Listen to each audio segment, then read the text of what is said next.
है संतोष कुमार, बिहार के बसिया के रहने वाले हैं। बसिया का नाम सुने हैं?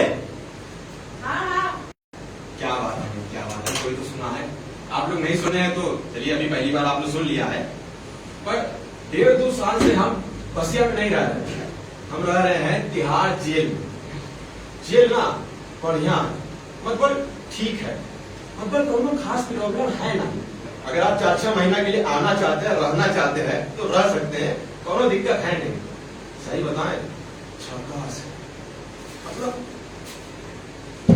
जेल में ना हम एक तो बात देखे हैं कि हर गुनाहगार और बेगुनाह को लगता है कि वो कोनो गुनाह किया ही नहीं। अब जैसे हम ही को ले लीजिए, हम भी कोनो गुनाह नहीं किए, फिर भी पिछले 1.5-2 साल से आप सड़ रहे हैं कि नहीं सड़ रहे हैं?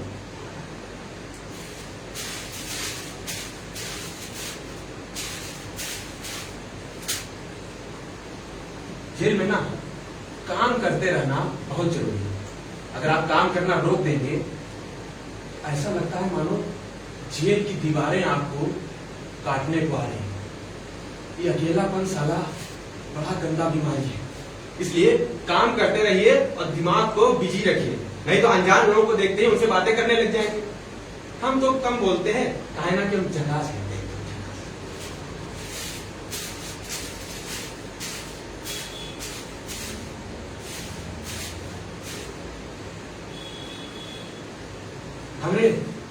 हमरे घर में 4 लोग हैं। हमारी अम्मा, हमारी महरारू बिरला, हमारा छोटा भाई गोलू और हमारा 14 महीने का बबुआ। जब आखिरी बार बबुआ को देखे थे तो वो अम्मा और बाबा बोलने लगा था। गांव में बढ़िया नौकरी था हमारा, मतलब ये जो बिल्डिंग बनता है उसमें सुपरवाइजर थे। बस एक दिक्कत था नौकरी में, और वो कि 4-6 दिन के लिए कई बार पटना जाना पड़ता, कई बार 2-2 हफ्ता के लिए पटना जाना पड़ता। उसके अलावा कोनो दिक्कत था नहीं।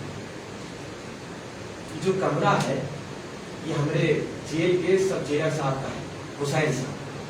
बहुत प्रेम करते हैं हमसे, दिन भर हमारा ही नाम बुलाते रहते, कहते हैं कि संतोष, संदास साहब कहते, संतोष झाड़ू लगा। क्या बताएं, इतना प्रभावित कर देते हैं हम लोगों को। संतोष जी साहब,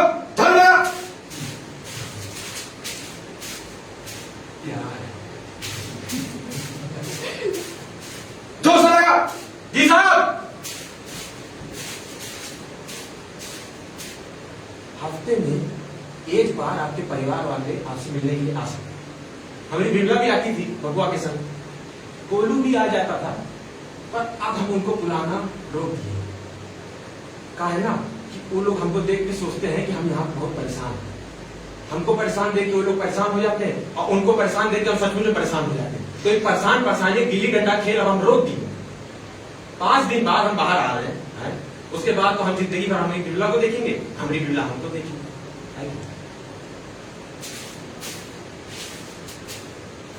भैया जेल में अगर आप कभी आए ना रहने खातिर, तो ध्यान रखिएगा यहाँ गैंग चलता है। अगर आप दोनों गैंग ज्वाइन ना किए तो सारा का सारा गैंग आपको मिलके दौड़ाएगा, और अगर कर लिए तो सिर्फ 1 या 2 गैंग ही आपको दौड़ाएगा। हम तो यहाँ का सबसे बढ़िया गैंग ज्वाइन कर लेंगे, पुलिस का गैंग। होता है ना कि कैदी को बाहर से कोनो माल चाहिए होता है, हम जाके पुलिस को बताते हैं, पुलिस हमको माल देती है, हम माल जाके कैदी को दे देते हैं।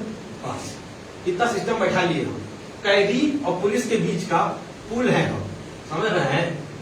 मंजन से लेके मदिरा तक सबका जुगाड़ रहता है इस संतोषवा के पास। कई बार शराब नहीं मिल पाती है तो कफ सिरप में टीका हटा के दे देते कैदी को। अब कैदी को क्या पता इसमें अल्कोहल कम है, उसमें अल्कोहल ज्यादा है। अल्कोहल तो दोनों में है।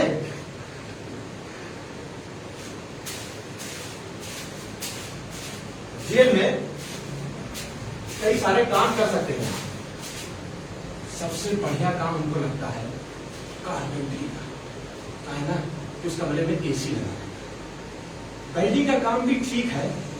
खाना पकाना सबसे घटिया काम है। सुबह से लेकर शाम तक लगे रहो उसी में। संडास साफ करना हमको खाना पकाने ज्यादा बढ़िया लगता है। कहा है ना कि जितनी जल्दी संडास साफ कर लिए उतना जल्दी फुर्सत पाएंगे।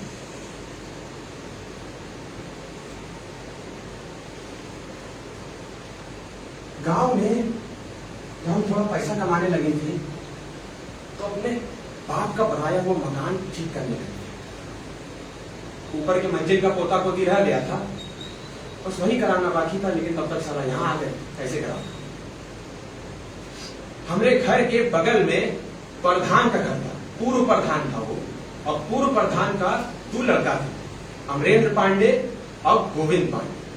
अब प्रधान जी अच्छे लोग थे, वो लोग मतलब कोनो दिक्कत दिए नहीं। हाँ, अब पूर्व प्रधान रहे हैं तो उसका थोड़ा दबंगई तो था उनके अंदर, पर हमको ज्यादा दिक्कत देते नहीं। एक दिन अमरेंद्र पांडे रात को कच्ची शराब पी के आया। अब बिहार में कागजों में तो शराब बंद है और दुकानों में मिल जाती है। शराब पी के आके अमरेंद्र पांडे जोर जोर से चीखने लगा, हमारा पेट फट जाएगा, हमारा पेट फट जाएगा करके चीखने लगा। थोड़ी देर बाद अमरेंद्र बाबू बेहोश हो गया। उसके थोड़ी देर बाद उसको यमराज ले गया। अब अमरेंद्र बाबू की लाश लिए उसके घर वाले अस्पताल नहीं गए, ओझा के पास गए। ओझा समझते हैं भैया? मतलब ये जो बाबा तांत्रिक होता है उसको हमारे यहाँ ओझा कहते हैं। ओझा के पास ले गए तो ओझा ने अमरेंद्र बाबू की लाश की आंख खोली, उसमें टारिच मारी और टारिच मार के बोला कि कच्ची शराब के जहर से ना मरल, एकरा डायन खाई लेबा। डायन। अब गांव वालन को भी आपकी तरह ही हंसना चाहिए था, पर हुआ यूं कि गांव में हमारे ओझा के बोल थे ईश्वर के बोल, तो सब ने उसकी बात मान ली। धीमे धीमे गांव वालन ने हमसे दूरी बनाना शुरू कर दिया। अब ये जो अमरेंद्र पांडे था, स्कूल के टाइम पर हमारी बिमला को थोड़ा पसंद करता था, और हमारी बिमला ने ज्यादा भाव दिया नहीं अमरेंद्र बाबू। फिर एक दिन अमरेंद्र बाबू के घर वालन ने उसको बैठा के तसल्ली से समझाया कि बिमला खाली नीच जात की लौंडिया है, अगर तुम इसके साथ घूमते हुए गांव वालों को दिख जाओगे कितना बदनामी होगा, हमरा सोचे हो कभी? अमरेंद्र बाबू अपना पहला प्यार भूल गए। बिमला तो कभी उसको याद ही नहीं रखी थी, भूलती का। अब बिमला को याद रखने के लिए थोड़े टाइम बाद उसको खाना मिल गया। हाँ, तो ओझा ने कहा कि अमरेंद्र बाबू की मौत का कारण है कि हमारी बिमला और हमारी अम्मा के ऊपर डायन सवार। ये सुनते ही सब गांव वाले हमसे दूर हो गए। पंचायत बैठी, पंचायत ने भी पांडे परिवार का साथ दिया। गैंग सिर्फ जेल में नहीं, जेल के बाहर भी हुआ है। कुछ समय बाद पांडे परिवार हमसे सुलह की है। पांडे परिवार का मांग ही था कि हम और हमारा पूरा परिवार गांव छोड़ के कहीं और चला जाए। भाई काहे जाए अपना गांव छोड़ के, अपना घर अपना मिट्टी छोड़ के काहे जाए? हम नहीं जाएंगे, यहीं पैदा हुए यहीं मरेंगे। किसी ओझा के कहने पर खून पसीने से बनाए हुआ अपना मकान छोड़ दे, हम नहीं छोड़ेंगे।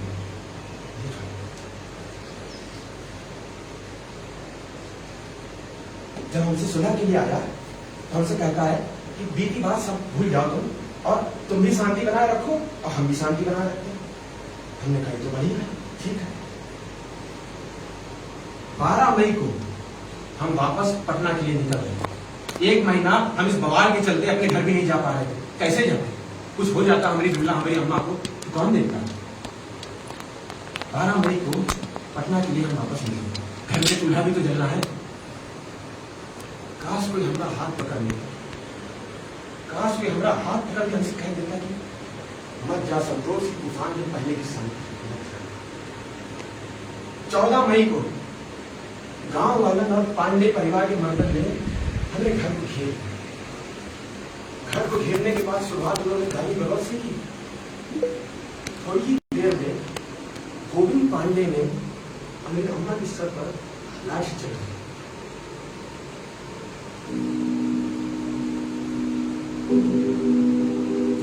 लाठी से मार मार के हमारी अम्मा, हमारी बिमला, हमारे गोलू को अधमरा कर दिए सब। फिर थोड़ी देर बाद उनके गले में रस्सी बांधी, रस्सी बांधकर उनको खेतों की तरफ खींच के ले गए। फिर उनके ऊपर पेट्रोल डाला, पेट्रोल डाल के उनको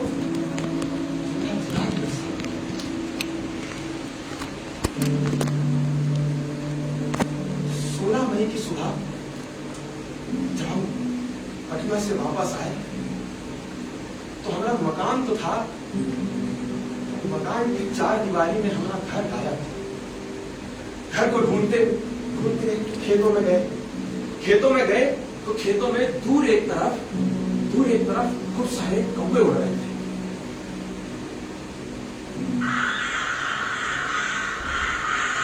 जब पास गए उन कौवों के तो एक तो बोरा में हमने अपने घर की लाश देखी। जब वो बोरा खोले तो समझ नहीं आ रहा था कि हमारी बिमला का हाथ कौन सा है, हमारी अम्मा का हाथ कौन सा है। फिर जब ध्यान दिए तो समझ आया कि हमारी बिमला को बबुआ को छाती से लगाए हुए थी एकदम कस। पुलिस नहीं आई पर कौवे आ गए। 14 मई से 16 मई तक खेत में उनकी लाशें सड़ती रही। हमें गोलू की तो आंख से और कान से छोटे छोटे कीड़ा होते हैं ना, सफेद सफेद, वो भी लेम के निकल गए। शमशान घाट में जब जलाने ले गए ना तो हमको एक अम्मा, एक बूढ़ी पागल अम्मा जो शमशान घाट के किनारे रहती थी। सच बताए तो हम इतने साल से गांव में रह रहे थे, लेकिन हमको पता भी नहीं था कि वो अम्मा हमारे घर के पास है। तो हमको रोता हुआ देखा उस अम्मा ने तो हमारा हाथ पकड़ के हमको खींच के ले गए, कहती तुम हमारे साथ हमारे घर चलो, वरना पांडे परिवार के मर्द तुमको बीमार हो। तो 6 दिन तक हम उस अम्मा की कुटिया में रहे। अच्छा, ये पांडे परिवार का ना एक तो खास बात था, और वही कि उनका घर में मटन बनाना मना था। और गोविंद बाबू को तो मटन बड़ा पसंद है। हमारे परिवार को मारने के कुछ दिन बाद भी गोविंद बाबू को मटन खाने की जोर की तड़प बची। गांव से थोड़ा दूर एक खाली मकान था जहां पे गोविंद बाबू और उसका दोस्त लोग जाया करता था मटन बनाने। इस बार छोटा सा फर्क था, और वो ही कि बलि सिर्फ मटन का नहीं, गोविंद पांडे का भी चलने वाला। उसी मकान में हमने गोविंद पांडे, उसका चाचा का लड़का, उसके 2 दोस्त को जान से मारा। मारने के बाद, ताकि हम समझाते हैं आपको, विस्तार से समझाते हैं। मारने के बाद मान लीजिए ऐसे लाश होता, ऐसे खोपड़ी पकड़े, चाकू से उनका खोपड़ी काटने के बाद खोपड़ी को मिट्टी का तेल समझते हैं कि नहीं समझते हैं? मिट्टी का तेल में डुबोने के बाद एक बंबू लिए, बंबू में उनका खोपड़ी घुसेड़ के गांव के खेत में गाड़, उसके बाद उनका खोपड़ी को आग। सुबह तक साला ही नहीं समझ आ रहा था कि खोपड़ी में चेहरा किसका है। कहना कि मांस सारा गल गया था और हड्डी रह गया।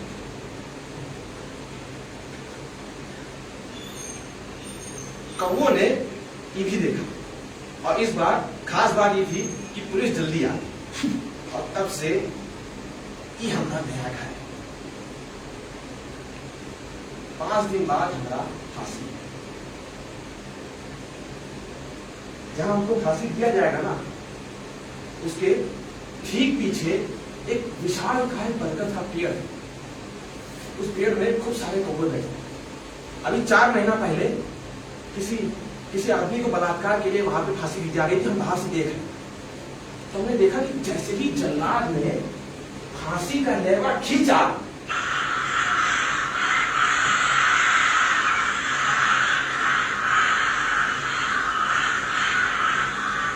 हजारों की तादाद में कौवे एक साथ रहे।